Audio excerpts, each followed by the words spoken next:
welcome back to another episode here on Holme Wold Farm. So as you can see, I'm testing out the Fendt 9490X. This is the combine that we had to go in on the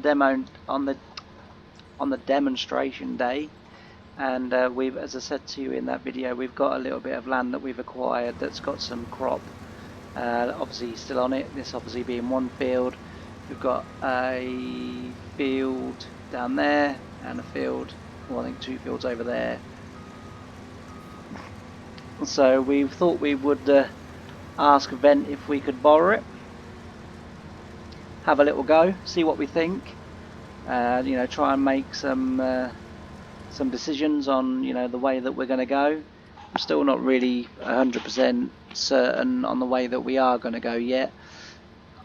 I have to admit, I did come away from that day. I slept on it sort of overnight, and then for most of today, while we've been sort of ringing around and ringing Fendt, and we've rung Class, although they don't have a combine for us at the moment. And we also did ring, just out of courtesy more than anything, John Deere, to see whether they wanted to send anything over. But it appears that I may have annoyed Richard at the demonstration day, because apparently he was unavailable to speak. But anyway, not a problem. As I say, we've been looking at these Fendts. We went yesterday to the demo day and had a look around there, and as I say, we tried this combine. It had the corn header on, as you'll recall, but I was sort of keen to get it with a Hydroflex header on and see what the actual sort of capabilities, and to give it some real test, because it was set up on that day by Fendt, and you never get, I don't think you ever get a true idea of a machine until you start putting it into into real situations for your farm, and this is a good opportunity for it. As I say, it would have been nice to have had a Class or a newer John Deere or whatever to sort of compare, similar sort of age, and compare. We'd probably go brand new, and like I say, overnight and this morning I had kind of talked myself into the fact that we probably would buy this combine. It's got a 9 metre header on it. It's got 11,000 grain tank, 11,000 litre grain tank. It's it's everything that we need. All right, this one's on wheels, whereas I would like to have one on tracks. And then I got to sort of thinking while we were going around the field, and I thought, hang on a minute. I thought, this is 9 metres. A 9 metre header, 11,000 11,000 litre grain tank. And I suddenly thought to myself, well, that ideal, the 8T one, think about it. You can put a 13.5 metre header on that. You got a 17,000 litre grain tank maximum capacity that you could go up to, so you can have it extended up to 17,000 litres. And I sort of thought, well, this is going to be, probably pushing on when you consider you've got to buy the header. You've got stuff to buy, for it and everything. I thought, this we're probably looking at, high 300s to, sort of low 4 to mid 400s, £1,000 for this combine, because as I say, we're going to have tracks fitted, and I think that's about 30,000 extra without anything else, and then you've got like 50 some odd grand for the header. So I sort of got to thinking, and I just sort of thought, well, actually, would I not be better off spending slightly more money buying an 8T, having a 4 metre header that's bigger, a header that's 4 metres wider than this one, and having a grain tank that's 6,000 and I think about 6,500 litres bigger than this one, and sort of going with that choice. So I don't know. So, by lunchtime I talked myself into it. By tea time I'm talking myself out of it. I can't help but feel that The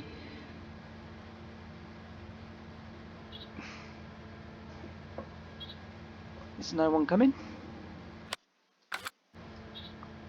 Oh. Why is no one?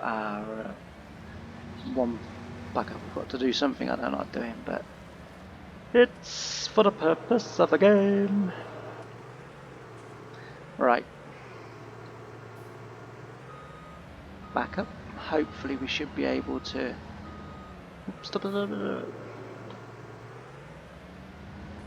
Should be able to get the course drawn up before we drive into the crop, hopefully.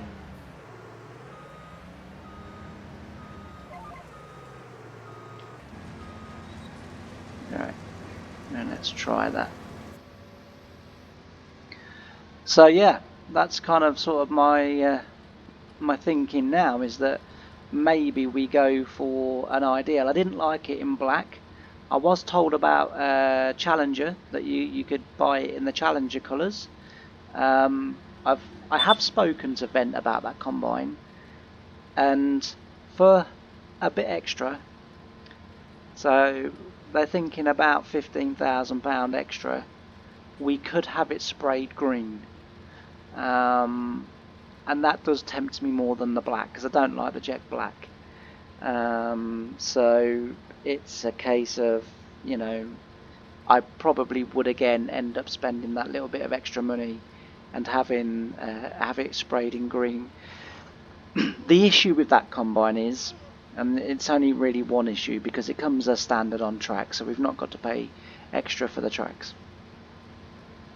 My issue with that combine is if we're looking at probably 500 to the mid £500,000 mark for that combine. Yes, much bigger grain tank, yes, much bigger header. We'll still have the header to buy separate. So, you know, as I say, oh dear me, you are looking at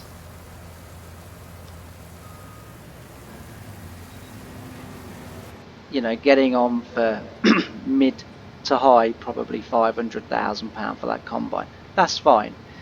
When you consider, and the thing that's making me sort of consider that combine is, are we always going to get perfect summers? No, we're probably not.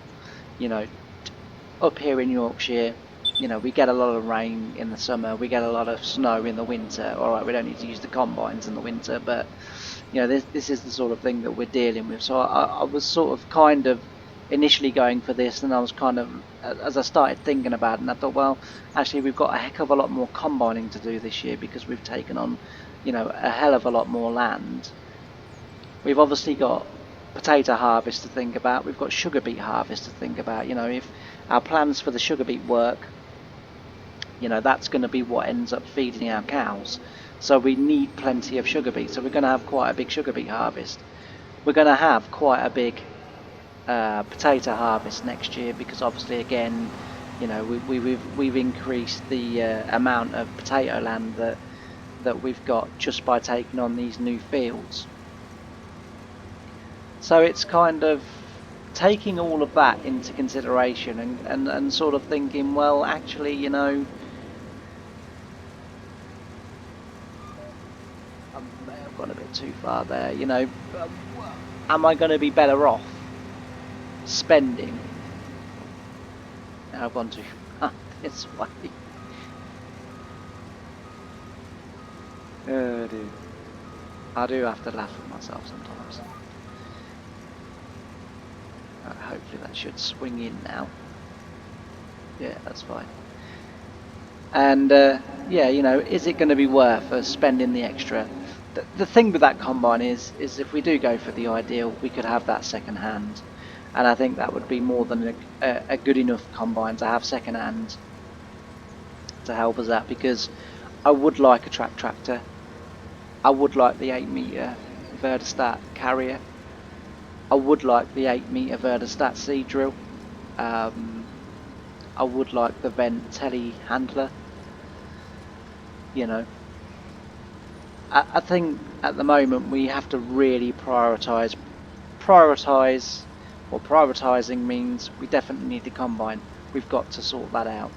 As I say, I like this combine. I think it's a nice combine. I think it's very quiet. I think it unloads very quiet. It's very spacious in the cab. It's, you know, packed full of technology. I like the combine. That's not my issue. My issue is that it's quite. If we were only ever going to stay this size, it's an ideal price combine for an ideal size, an ideal on the farm. But we're not. You know, we're looking to expand. We're looking to get bigger. We're looking to grow. Is this combine going to need replacing quite quickly after we buy it? That's the thing that I have to sort of think about, and the decisions that I have to make, and I think it might well be. So then you look at, well, okay, like I said, we go for the Fendt ideal. We have a look at that. We have got that coming on trial. So I'm hoping that by the time we do the field over there, which will be tomorrow, I want this field and that field in front of us done tonight. So tomorrow that field will be done, hopefully. We've got a couple of fields that still need to be done, so we've got opportunity to see it. And obviously I'll be doing another video with that combine, because you know, I sort of want my viewers to follow me on the journey, if you like. So yeah, as I say, taking all that into consideration, I am leaning towards the 8T. Whether, you know, we can do a deal with Fendt. We were told that if we would buy at the show, we would get a 25% discount. We've been told, or I've been told, that that discount will still apply, because I made all of the inquiries at the show, and Fendt fully understand that I wasn't just going to buy stuff without trying it, without, you know, without experiencing the whole thing first. So, you know, they've sort of taken on board that, you know, a 5-minute go in a tractor, you know, doesn't mean you'll make a decision on whether you buy it, but they do accept it probably does make a decision on whether you'll borrow it or hire it to give it a proper go. So the 25% discount will still apply. Now that tractor there, we are very interested in as well. It's going to live on a grain cart. That's, you know, that's for sure. It's not going to do anything else. It's going to live on a grain cart, or on a trailer at least. So obviously we'll have potatoes and stuff like that, which is why we might go for 2 in the end. But we've got a John Deere at the moment that will pull that potato harvester. You know, yes, I do want the machinery to be switched over so it's all one brand, and we are looking very seriously at Fendt at the moment. You know, so while that John Deere will be replaced, it's not an urgency right now. It's not an urgency right now. It's not something that that we will need to do immediately. As I say, whether we replace the 6R, again, not sure. Kind of want to get my cultivation equipment up to scratch. I want to get that sorted. I want to get that the best that it can be. I want to get that as big as it can be to really help us out. We've still got some autumn drilling to do. We're not behind as such, but at the same time, you know, we still need to be getting on. Even though we, as I say, you know, in such we're not behind, but so, you know, I'm not too worried about replacing all of the wheeled tractors at the moment. You know, the combine is a necessity. The track tractors are a necessity as well. I want to move over to tracks. We're starting precision farming this year. Compaction's going to play a massive part in our success of precision farming. So very important that we get those tracks on our farm as quick as possible. Very important that we get machinery as wide as possible, cuts down the amount of travel time on a field, it cuts down the amount of breeds and rounds that we'll be doing with that machinery.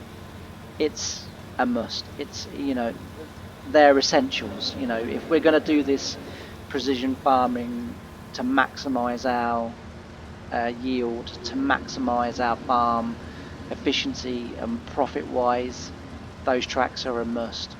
I really did like the big the big Fendt crawler that had the 8-metre drill on it on the back. I liked that setup.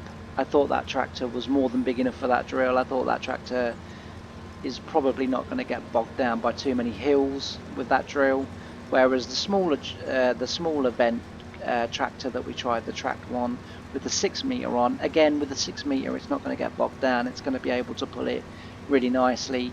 However, you know, why not go for an extra 2 metres and, you know, cover that ground a little bit quicker. It's got a bigger seed hopper on it as well. You can get nearly 3 tons into that 8-metre. You can only just get just over a ton in the 6-metre.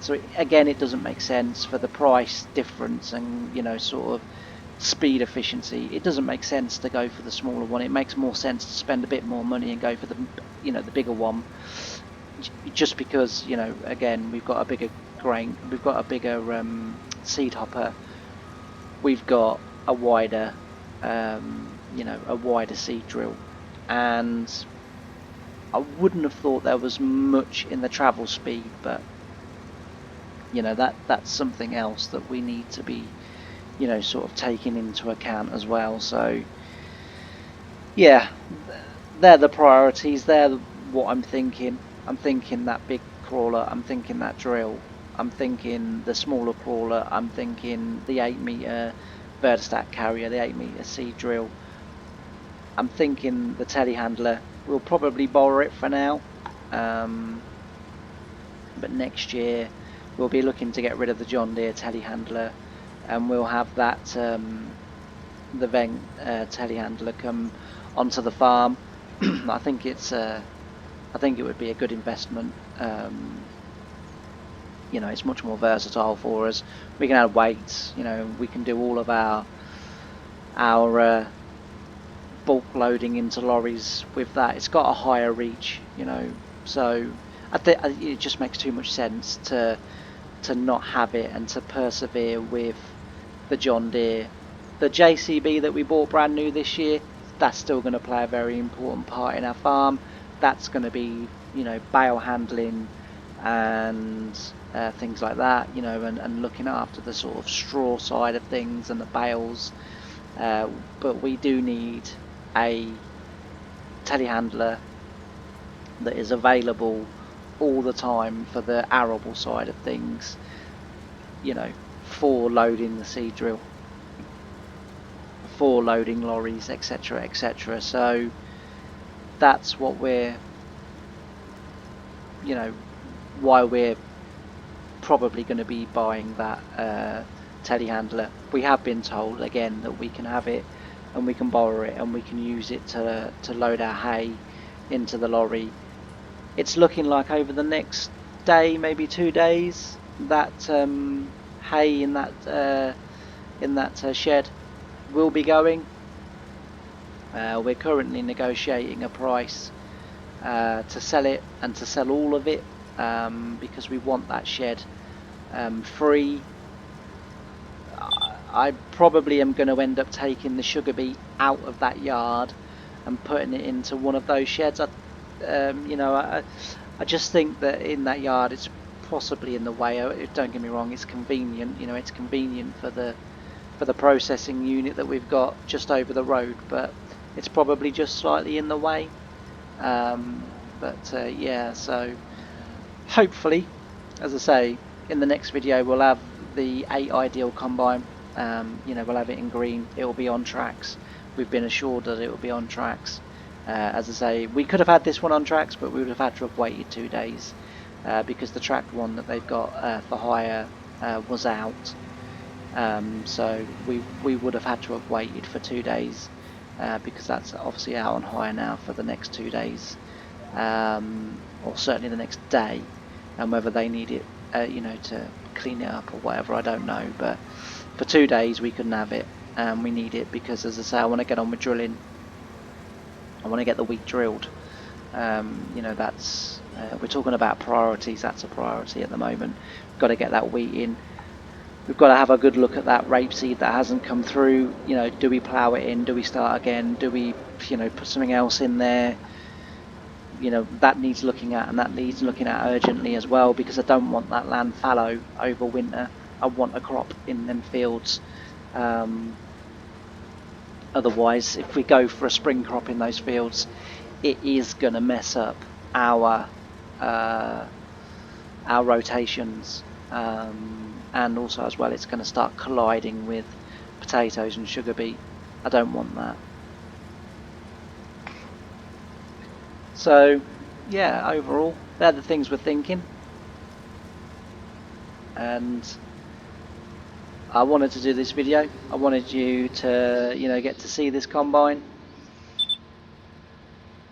to get to see that tractor. Apparently it's a limited edition Stewart trailer on the back.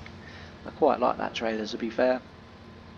And we have got a couple of trailers really that need replacing, but that would be for another day. When I'm not bothered about that, certainly for this year. As I say, I want to get the equipment in. Oh, the other thing as well is I want to get that 8-metre plough in, because, as I say, we've got a lot more ploughing to go, and our 5-metre, our 5 furrow ploughs, you know, are probably not going to be big enough to do what we're looking to do. So yet again, we'll at some point we'll be looking to upgrade at least one of the ploughs, so that we get a bigger plough. But yeah, so as I say, just a short video really tonight. I wasn't going to video at all today, because I was just going to sort of have a day getting used to the combine, and then do a video on this one tomorrow, because we have got another field for this tomorrow, before the ideal doesn't come until the afternoon. So we have got this until tomorrow afternoon. So whether it's a case of we start that field just over there in the direction we're looking, or what, I don't know. But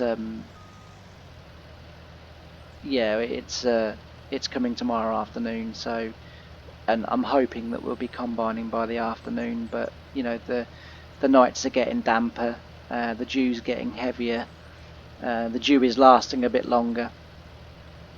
You know, hence the reason again why, you know, I talked about rain, but you know, that's another reason why we need a bigger combine, probably straight off. You know, to make sure that we're not dependent on the weather. That, you know, actually, oh wait, I thought that finished emptying. Apparently not. That was odd, because that stopped. So yeah, we want to make sure that we're not beaten by the weather and the elements. You know, we need equipment that's, you know, able to cope with the amount of work that we're going to be throwing at it. And like I say, the sort of the talking myself out of this combine did come with the sort of thought of, well, actually, if it's a wet summer, hang on, don't drive into me.